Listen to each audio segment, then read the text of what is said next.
Hi, Black Lacquer. I watched your video last night and I couldn't make a video last night, but I am making one this morning. I just wanted to say in response to your video, sowing a seed, and I left this in your comments, that in my opinion, religion is a form of control. I hope that I don't offend anybody in YouTube land. I'm a former Christian myself. I still do believe in God. I do believe in Jesus Christ. However, I do not call myself a Christian. Much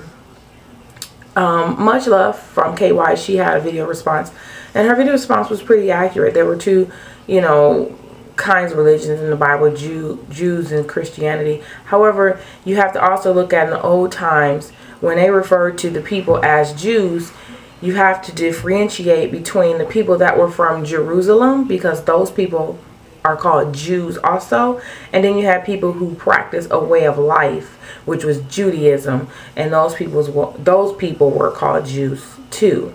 So and then you have later on in the Bible, Paul decided to call the followers of Jesus Christ Christians, not Jesus himself. So because of that fact alone, I choose not to call myself a Christian. However, I follow the main principles and teachings of Jesus Christ, which is to love one another. So with that said, I think religion is a form of control, and I think it's man-made, and it's all under God's divine plan, anyhow. But it's been used as a form of control for years and years and years, even way back to when they came out with the Bible. Certain things were omitted and certain things were put in, and because they wanted the information to be controlled, that they gave out to the people. And this is why Catholics have priests and bishops and popes, and the parishioners have to go through them in order to repent and receive forgiveness and stuff like that, which is I also think is completely retarded. I think it's crazy. But back to your friend sowing a seed into this pastor's life.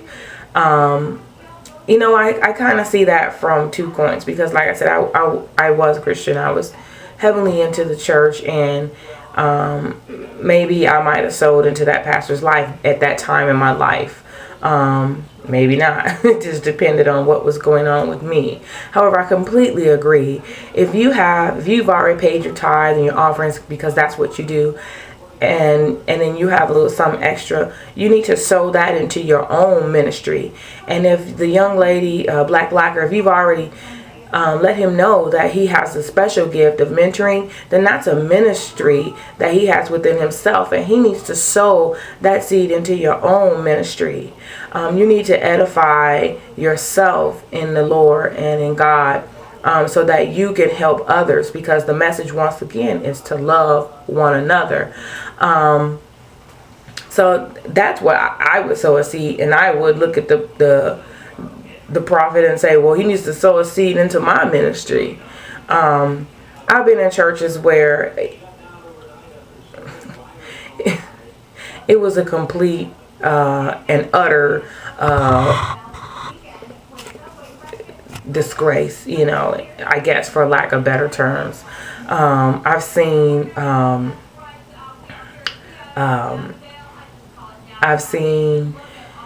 people that claim to be prophets or prophetesses and prophetesses, and they don't have no spirit in them. No, that's not their gift. Let's just say that it's not their gift, and it's not for me to judge. However, I will say that according to the Bible, God does give everyone gifts, and it could be one gift, it could be more than one. I myself do have a gift of discerning, and I just could not help but to discern certain spirits that came around me. That's just the way it was, and a lot of folks that I have encountered that claim to be spiritual and in this one area or another turned out really, in my opinion, not to be. And if I don't usually go around just, you know, pointing fingers saying, you know, I discern that you don't have a spirit. You know, I don't do that. I just sit back and look to myself, you know, and when it presents itself, it does. And usually there's an action that follows that really, really, really puts it out there like, okay, I told you. I also do believe that I received the spirit or the gift of speaking in tongues. However, it was never something that I did all the time.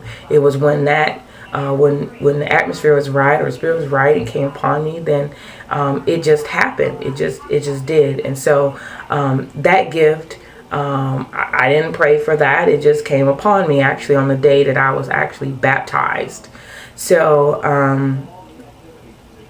does everyone have that gift? Nope.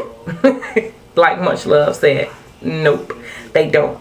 And I've been in churches where, like she said, people are, you know, na-na-na-na-na and sha-na-na-na-na-na, and you just looking at them like, what are you saying? They could be saying spaghetti dinner for all you know, and you're just looking at them like, what are you doing? You know? But I think that's because the church emphasized this stuff so much in order to make the people feel like they're a part of the church, they're a part of something, so that in the end, they can pass that plate. That's what it is. And like I heard Ms. Rosa say, which, you know, I really do agree with, I'm at odds with everything in the Bible and all that stuff. Don't judge me, but that's just where I am in my journey. But, you know, a lot of things that Ms. Rosa say, and she comes, you know, from the scriptures with, you know, I don't argue anybody's point or anything like that, but a lot of stuff she comes with is so true. And the real remnant of people are not going to be inside that church when it's all said and done, because that church is becoming a complete farce, and it's becoming false in itself.